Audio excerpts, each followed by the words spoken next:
Well, thank you everybody for joining us today, and I'm really pleased to be able to speak to you despite the very difficult circumstances that we all find ourselves in. Today what I'd like to do is share with you a little bit about my work in conflict archaeology, genocide investigation in the context of the Holocaust, and I'm going to do that through a case study which is very much close to home for a number of reasons. One is that I feel it's very, very important that we understand the geographic breadth of the Holocaust, and that actually, you know, as British people, many of us don't realise that it actually reached British territory. So the place I'm going to talk to you about is Alderney in the UK Channel Islands, and some of the work that I've done there today. And I also selected this case study because hopefully it'll show you the real value of using non-invasive archaeological techniques to try and understand these sites alongside archival research and more traditional means of historical inquiry, and also the breadth of sites that exist, from camps to killing places to burial sites and to work sites as well, that often exist. And obviously, again, these places like Alderney are much lesser known than places like Auschwitz. So hopefully this will give you some new insights into the nature of the Holocaust and Nazi persecution. So I'm going to share my screen with you, and hopefully you're going to be able to see some images from the work that I've been doing in Alderney. And I'm going to, as I say, talk you through a little bit about the methodology. And the methodology I'm going to talk to you about have also applied at many other locations, probably most notably at Treblinka extermination and labour camps in Poland, but actually at more than 50 other Holocaust sites across Europe. So many of the methods I talk to you about today could be applied at any number of Holocaust sites in the future. First, by way of introduction, Alderney is located 60 miles off the south coast of England and around 8 miles from the French coast. So you can see it there on the screen, and it calls itself the third largest of the Channel Islands, but is in fact only 3.5 miles wide by 1.5 miles long. So it's actually a very small island, and at the outbreak of World War II, it had about 1,400 inhabitants, most of them British citizens, but also obviously French citizens as well, given its proximity to France. And it was a British territory at that particular time. And when the war broke out, the decision was made not long after, in June 1940, by the British government to actually evacuate the entire population of Alderney. So it differed a lot from the other islands of Jersey and Guernsey, where the population stayed and they actually lived through German occupation. On Alderney, only a handful of inhabitants actually stayed behind. So the inhabitants were given very little notice. They had to pack a suitcase, and within a matter of hours, on the 23rd of June 1940, they were subsequently evacuated to mainland Britain, where they remained for the most part until December 1945. And not long after the inhabitants left, the Germans were ready to come and occupy the islands. Obviously, it wasn't a hostile takeover because the population had been removed, but the first aircraft landed there on the 2nd of July 1940, and this paved the way for a period of occupation that would last until the 16th of May 1945. And essentially, there's a whole host of different theories about why Hitler actually wanted to occupy the Channel Islands and Alderney in particular. But obviously, the strategic location of Alderney, like I already mentioned, meant that it could be considered one of those sort of last stepping stones before the conquest of mainland Britain, that it provided a launch pad to invade the mainland. It also obviously was very symbolic in terms of it being Hitler's little piece of England that he occupied. And there was a longer term plan to make the island a place where German troops could go for holidays when the war was over. So there's a whole host of different reasons. I don't have time to go into all of them now, but essentially a large garrison of German troops were sent to Alderney, as I say, from July 1940 onwards. And at first, there were a number of voluntary workers from the neighbouring islands of Jersey and Guernsey, and also from elsewhere in mainland Europe, who were sent to the island to start building concrete fortifications like bunkers and trench systems and the like. But then very soon afterwards, the scale of the fortification programme meant that the Germans drew upon the forced and slave labour programme that had begun elsewhere in Europe to ship thousands of forced and slave labourers to the island over the course of the war.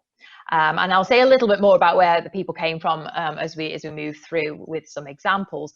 But essentially, people from more than 30 different countries were sent to Alderney. Some of those people had volunteered for forced labour, thinking that it would pay them a wage. Many had volunteered under duress. Their only other option was to stay in their towns and villages and potentially either be executed or be forced into camps and ghettos. So many of them thought working for the Germans was the lesser of several evils. And many were actually slave labourers in the truest sense of the word, in that they were people who were either arrested, who were considered political opponents. There was a small number of Roma who were actually sent there as well later on during the war. And people who were essentially perceived as criminals for a whole host of different reasons were enlisted into the labour programme and sent to Alderney. So it created a very diverse prisoner population. And throughout the course of the war, they constructed thousands of bunkers, anti-tank walls, as I said, trenches, machine gun positions, underground tunnels, cables, etc. on the island. So they undertook really heavy labour under really awful conditions. And in the first instance, they were managed by an organisation called Organisation Todd, who were responsible for supplying labour, and they were the ones who oversaw the camps. And later, as I'll talk about in a minute, the SS came to the islands and oversaw one of the contingents of prisoners as well. So it was a system that was inherently connected to what was going on elsewhere in mainland Europe, and prisoners came and went as the war went on, responding to the needs of the German fortification programme. And to house those labourers, who ultimately totaled about 6,000 during the course of the war, the Germans built a series of camps. Now, there are 4 camps that are very well known in the history of Alderney and in the small number of books that have been written, because they were given names. And they were named after the German Frisian Islands, and they were the large camps in which the labourers were held. But my research, actually through a combination of archive research and on-site archaeology, has actually shown that there were around 20 camps that were built on this tiny island. Some consisted of a single building, some consisted of more than 20 structures, and obviously the prisoner demographic in each one varied depending on the nature of the camp itself and who oversaw it. But the 4 main camps were located at first in the 4 main corners of the island, even though the island was very small, to improve the efficiency of the movement of the workforce around the island itself. So this is what the sites look like now. So the first labour camp, Helgeland, was a camp that held Soviet prisoners of war and Soviet civilians who were forced labourers, and also a small contingent of Jewish prisoners. And after the war, the camp had been largely demolished, and the gateposts that you can see in the photograph are the only surviving traces of this camp, and they've been incorporated into the front wall of a property, and then houses were built on the rest of the site. The second camp, Borkum, was for specialist workers, so mainly Germans, but people from elsewhere who were perhaps tailors, carpenters, engineers, and other specialists. So they were treated a little bit better in this camp, and housed in a series of wooden buildings that were built at the time, but also a number of existing structures. And this camp, again, it was demolished after being used to house German prisoners of war after the liberation of Alderney by the British, and it now exists on the island's waste depot. So you can see some of the concrete foundations there underneath some of the waste and carcasses of vehicles that you can see in the image. Norderney, which was actually the largest camp on the island for most of the occupation period, and was the main camp for Jewish prisoners who were sent from France in 1943, is now the island's holiday campsite. And again, the buildings mostly have been removed, although the archaeological work that I've done there shown that traces of them do survive. And so visitors who go to the site today don't really have a sense of what this site was used for. And this camp was originally governed by Organisation Todd, but it was later taken over by the SS when the Jewish prisoners arrived, and they suffered terrible ill treatment, attacks by dogs, beatings, torture, and terrible sanitary conditions within this camp.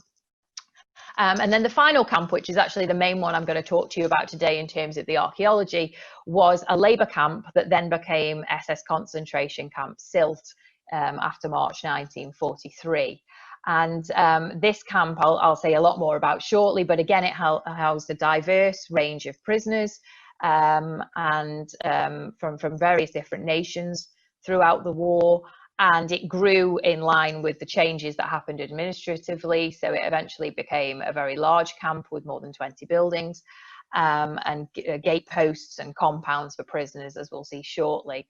But again, even though this camp is incredibly significant in the history of the Holocaust and Nazi persecution in Europe, the camp now lies in an area of wasteland next to the island's airport and is very overgrown. And only a small plaque that you can probably just about make out there on one of the gate posts indicates the former use of the site, and that was only put there on the initiative of a former prisoner in 2008. So these sites aren't really protected. I don't have time to talk too much about the heritage legislation in Alderney, but basically it sits outside of British law. So the heritage laws are very different than in the United Kingdom. And so these sites aren't currently protected in the way that perhaps we would expect them to be, and certainly not in the same way as other camps elsewhere in Europe. So to say something about my archaeological methodology, obviously the first time I ever went to Alderney, I took the photographs that I've just shown you. And obviously I recognised that the landscape did very little to show what had actually happened on the island. And so I wanted to see if there was a way using archaeological methods to try and document the traces of the crimes that were perpetrated. And I also wanted to utilise those technologies as a way of hopefully reconstructing the experiences of the people who'd been housed in the camp, because along with the fact that the sites themselves weren't very well protected, the voices of those people had been marginalised due to a very complex history in which knowledge about this particular period of Alderney's history for various reasons had been suppressed. So there are a number of publications, as I mentioned, about Alderney, and they sit in two distinct camps. One group of people who try and present an official history of the occupation, which focuses on the military history of the fortifications and on the fact that the Germans were trying to occupy the Channel Islands to invade mainland Britain. And therefore they ignore very much the voices of the forced and the slave labourers who built the fortifications. And then the other group, which is we can be considered in some ways to be a body of sensationalist literature, which has tried to liken some of these camps to Auschwitz and has tried to claim tens of thousands of deaths took place on the island in some cases. So there's been very much a war of words between those two groups of people, and anybody who's really tried to approach this period of history has been branded sensationalist for doing so because of the sensitivities that surround the discussions of the forced and slave labourers. And again, I don't have time to go into all the reasons for that, but do feel free to ask me any questions about the sort of the post-war history and narratives afterwards, if you like. But essentially, because in a way, you know, visiting the site didn't give you an idea of what had happened there, I thought archaeology could hopefully help raise awareness of some people's stories. So the first stage of my investigation was that of a historian. So I went back and examined the tens of thousands of documents relating to Alderney that exist in archives all over the world. I collected testimonies from archives, but also from living people who still survive today, who experienced the camps. I collated thousands of aerial photographs and maps and images that were created during and after the war, and tried to really strip away some of the after histories, if you like, the sort of post narratives that have been built up around these sites, to try and see if I could find out exactly what happened and what the prisoners said happened to them while they were in Alderney. And then I used predominantly non-invasive archaeological methods to examine the terrain. And I've done this at a number of sites on Alderney. I am only going to talk about Sylt today, but I have mapped lots of the other camps as well, and the fortifications, the bunkers, etc., using these same methods. So one of the techniques that I've used is a method called LiDAR, which is essentially a form of airborne laser scanning. So a small device, a laser scanner, is mounted either to an aircraft or to a drone, like you see in the picture there. And thousands of laser pulses are emitted down to the ground, and then they reflect back, and the distance that those lasers travel is measured by that device.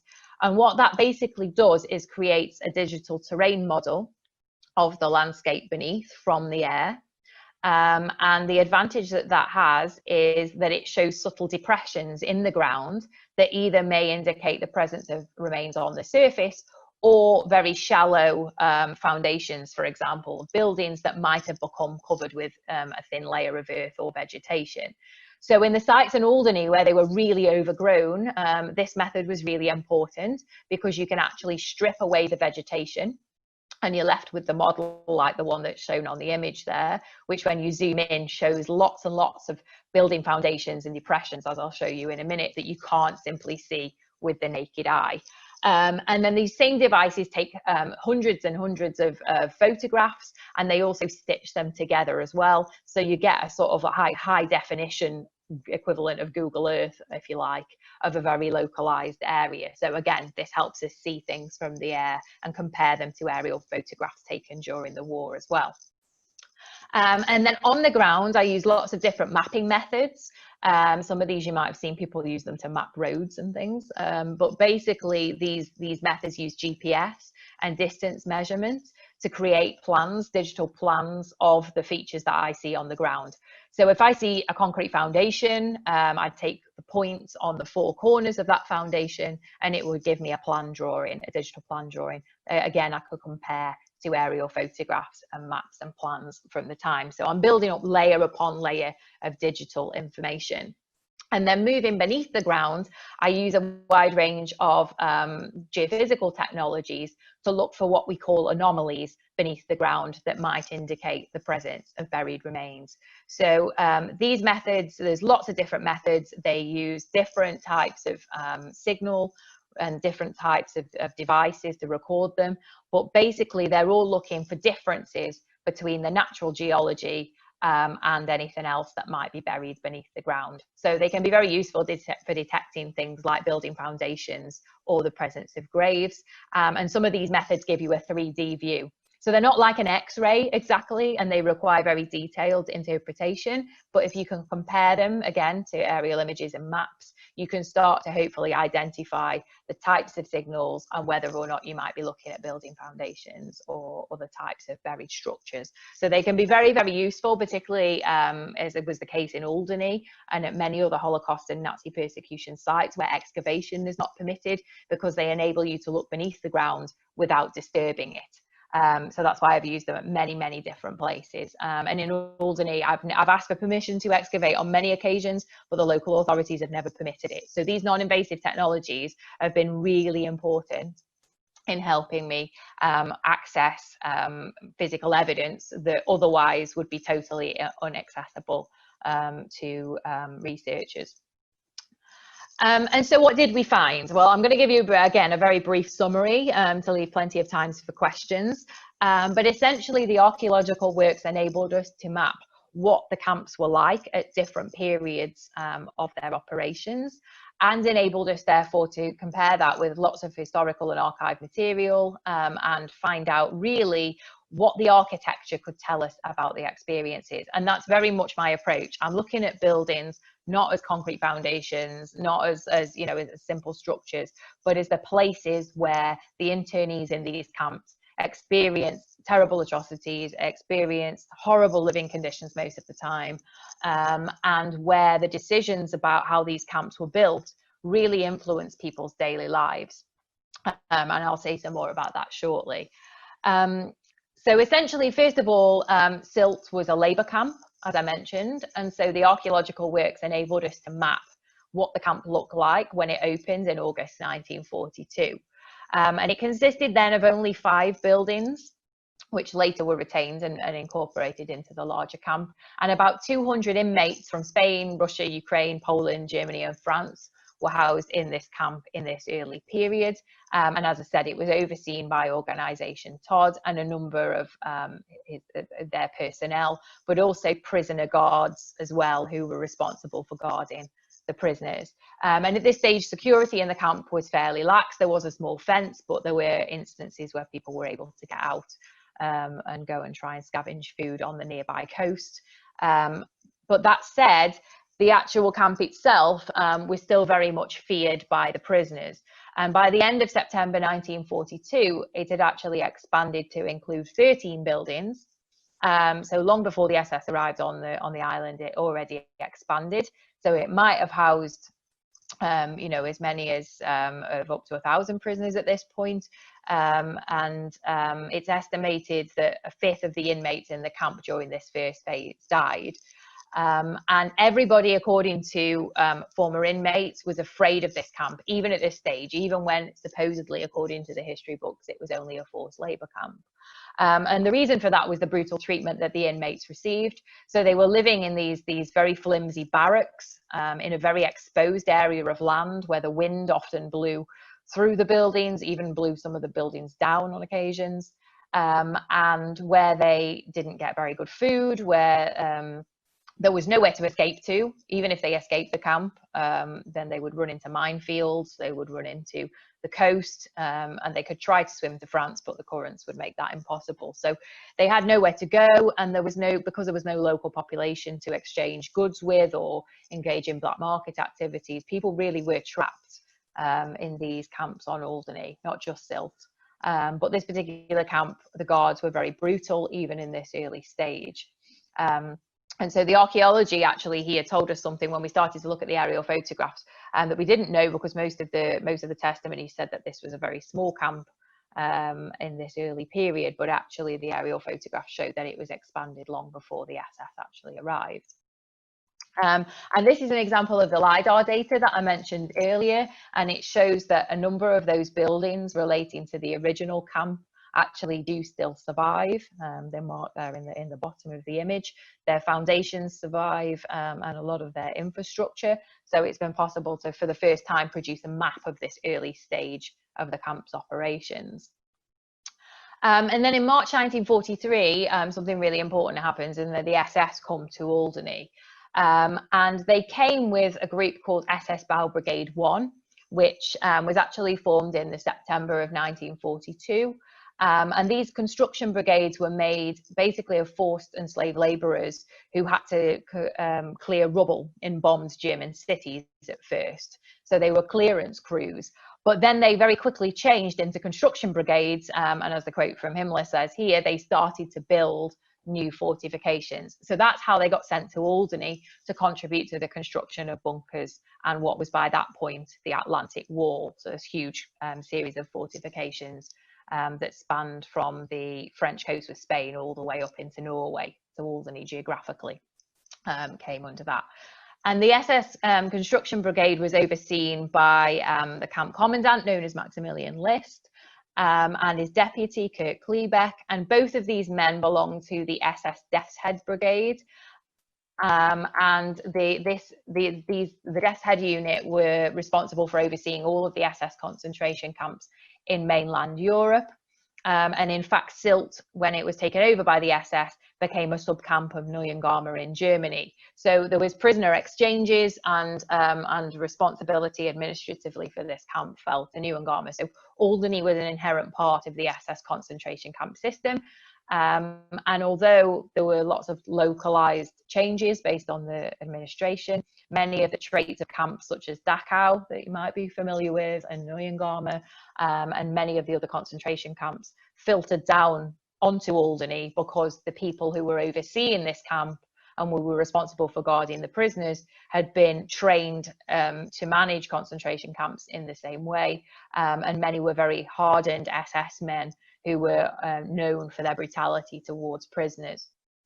So when SS Bow Brigade 1 arrived in Alderney in March 1943, there was just over 1,000 prisoners who were sent, 1,087 prisoners who were sent to Alderney. Some prisoners escaped prior to their departure, and most were recaptured, and then they were fed food with glass splinters in it.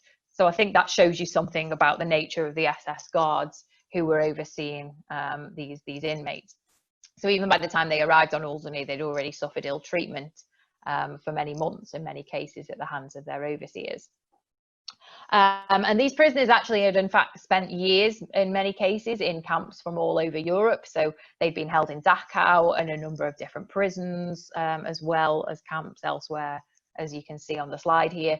And they were forced to wear the traditional striped pajamas, like the prisoners from many SS camps. And the majority came from Soviet territories like Russia, Ukraine, Poland, but there were also, as I mentioned before, inmates from Germany and a small number of Roma as well, who were part of this group. There were a lot of guards who oversaw silt on Alderney. Actually 70 to 80 guards would eventually oversee the camp. And this is a large number for an SS concentration camp. And the archaeology and the historical research that I've done has showed that this camp was very secure. There were big security measures put in place to try and guard the camp, and the chances of escape were minimal. Many people died in the course of trying. So when the SS arrived, the archaeological mapping exercise demonstrated that the camp was expanded to include 25 structures. The prisoners themselves were forced to engage in these building processes. And as one of the prisoners, William Wernegau, said, the inmates were forced to build their own prison. So at first they slept outside whilst they were constructing the camp, and it took several months to get it to its finished state. And by the time it was finished, it looked, as you can see here in the images C and D. And it had a separate compound for the SS, which is on the left of the image. I don't know whether you can see my mouse cursor, but it's on the sort of left side of the image there. And then the right side, this compound here, was for the prisoners, and that's where their accommodation barracks were constructed. There are some photographs of the camp that were taken shortly after liberation, but these images and aerial photographs show that the SS had actually tried to destroy the camp when they abandoned it in June 1944. And so while some of the buildings remained intact when the British liberators arrived, many had been demolished. So we had a very simple plan of the SS camp that the British created, showing some of the outlines of some of the structures, but most of their information was only contained to the SS period, and also was fairly basic in terms of a simple floor plan. So we wanted to try and find out more, as I said, about the evolution of the camp, how it looked before the SS arrived, and then the changes that were made afterwards. So this is a photogrammetry of the site as it looks now, and as you can see, it's covered in gorse. To the north there is the airport, and you can't really see a great deal from the air, excepting a few structures, like you can see where my mouse is there, and another one here, which we actually cleared ourselves on the ground during archaeological works in 2013. The only real obvious features are the gateposts, which exist where it says A there. So for most visitors going to the site today, you don't really see very many foundations. And so we started off by trying to determine where the camp boundaries were. So we looked at patterns in vegetation change. So the image on the left here shows different types of vegetation growing in straight lines across the fields surrounding the camp. And so we mapped these with GPS. We overlaid them onto aerial photographs, and we were able to identify that some of them actually, through the vegetation and through depressions, were actually a preserved version of the now demolished fences that surrounded the camp. So even though we didn't have actual barbed wire and fence posts, actually nature had preserved many of the traces of the camp as well. We mapped the fence posts themselves and also a number of sentry boxes, guard positions like the one you see on the bottom right hand side of the slide here, where the guards were stationed and where they oversaw the prisoners coming in and out of the camp area. And as I mentioned, these aren't just architectural features, these are very much the places of torture and persecution of the prisoners who were held there. So for example, the camp gates were regularly used as a place where people would be hung, both alive and dead. And there are several instances where bodies were displayed on the camp gates as a warning to other prisoners not to, for example, steal bread or attempt to escape from the camp. or attempt to acquire seafood, for example, from the coast during working hours. Many of the people who carried out misdemeanors in the camp were killed and their bodies displayed in this way to act as a deterrent to other people. So these sites are physically and symbolically significant as places of persecution. We were also able to identify a second entrance out of the prisoner area that wasn't documented in any previous maps and plans of the camp. And when we looked at historical testimony, this gave us a clue a little bit about what this might have been for. So it was located very close to one of the sentry positions. So undoubtedly this entrance provided a means for the guards to gain quick access into the prisoner area, should unrest break out, for example. But one of the witnesses in the camp said that they witnessed 4 inmates being dragged outside the camp through a small gate in a barbed wire fence, where they were shoved to the ground and shot cold-bloodedly one by one. And there are other instances as well of where these types of shootings, where prisoners were rounded up in the camp, taken outside of the camp and shot, were recorded in witness testimonies. So again, these very simple gateposts, this simple set of stairs, takes on a whole new meaning when you consider it through the eyes of the people who were in the camp, and obviously brings that architectural history of the site to life in that way when you bring the sources together. So we were able to create these full detailed maps of the site, as you can see here, and identify the evidence of structures that survive. And everything that's greyed out on the image, some traces of those structures actually do still survive in the landscape today. So actually, if the vegetation was cleared, a lot of the camp actually does survive, and obviously, if it was uncovered and preserved in the right way, could be a means through which people could visit the site and understand a little bit more about its history. And many of these structures are covered, as I say, by vegetation, and many were uncovered in the course of the LiDAR survey that we carried out. And doing this LiDAR survey and understanding how big these barracks were, coupled with the study of witness testimony, again enabled us to say more about the living conditions of the prisoners. So the prisoner barracks, for example, measured 28 meters by 8 meters, which means that every individual person had a maximum of about 1.5 square meters of space. So very little amount of space in which to live and sleep on these tiered bunk beds and terrible straw blankets that were located within these buildings. And that was a maximum because part of the buildings were actually taken up with separate rooms for the capos, the prisoner guards who were in the camp. So when you start to think about that, then what that meant in terms of the living conditions in those buildings, obviously people were in terrible states of confinement. This was a breeding ground for lice. It was a breeding ground for disease. And many men talk about people dying in the barracks. And so many of the stories we read about what happened in the concentration camp in Alderney are very similar to those that we might read about Auschwitz, for example, and Dachau and other camps elsewhere in Europe. We also uncovered buildings like, for example, the toilet block. Again, this was totally inadequate. There were very few places for people to actually go to the toilet. And when you're talking about 1,000 prisoners on one toilet block, it doesn't take much in the way of imagination to figure out the terrible unsanitary conditions that occurred in the camp. The toilets were often overflowing. They overflowed into the living areas, and it was the prisoners who were forced to clear them out. And there were cases of dysentery and of typhus and other diseases that were prevalent in the camp as a result of these conditions. So again, understanding the nature of the infrastructure in the camp through the archaeology helped us understand something else about the living conditions. And the same could be said of the kitchen. The tiny prisoner kitchen that was supposed to feed 1,000 people was much smaller than the SS kitchen, which had to feed a maximum of 80 people. And again, this reflected the fact that the inmates received terrible rations. And actually, witness testimonies tell us that the guards in the camp stole the inmates' food on many occasions. And even some people were court-martialed for doing this. So the prisoners not only had terrible rations to start with, but they didn't really ever get them.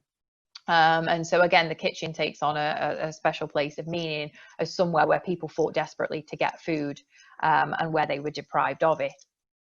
And we also found other traces, such as the cellar beneath the food, beneath a bush, sorry, adjacent to the kitchen. Again, very small, reflecting the small amount of food that was stored in the prisoner area of the camp.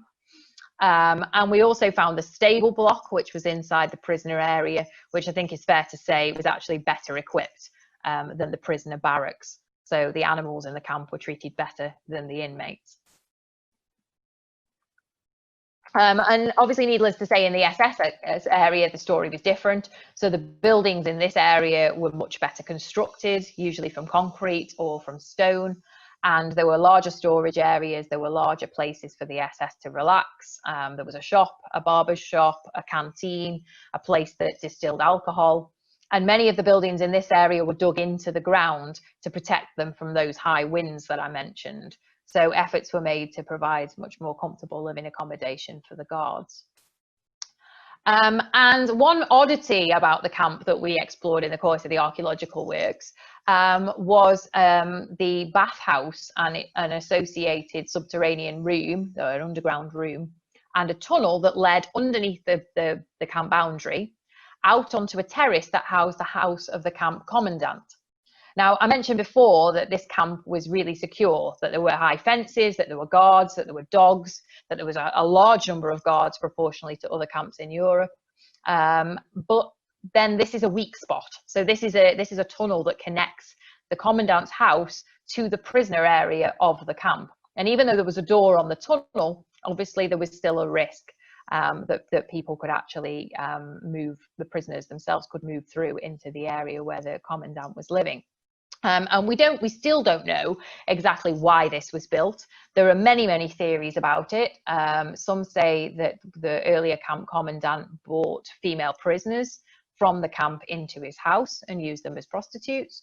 Some people say that it was part of an underground air raid shelter complex.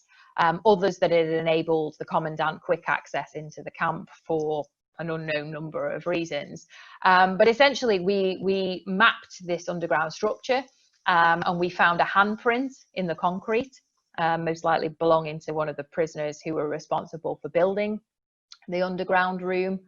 And we also, I can't show you the video now, unfortunately, because of technological limitations, but we also carried out a photogrammetry survey of the tunnel. So we took thousands of photographs, high definition photographs. We stitched them all together and we made a 3D model. So it's now possible to do a virtual tour of the underground structure. And using a virtual reality headset, I then analysed those photographs when I was back in the office.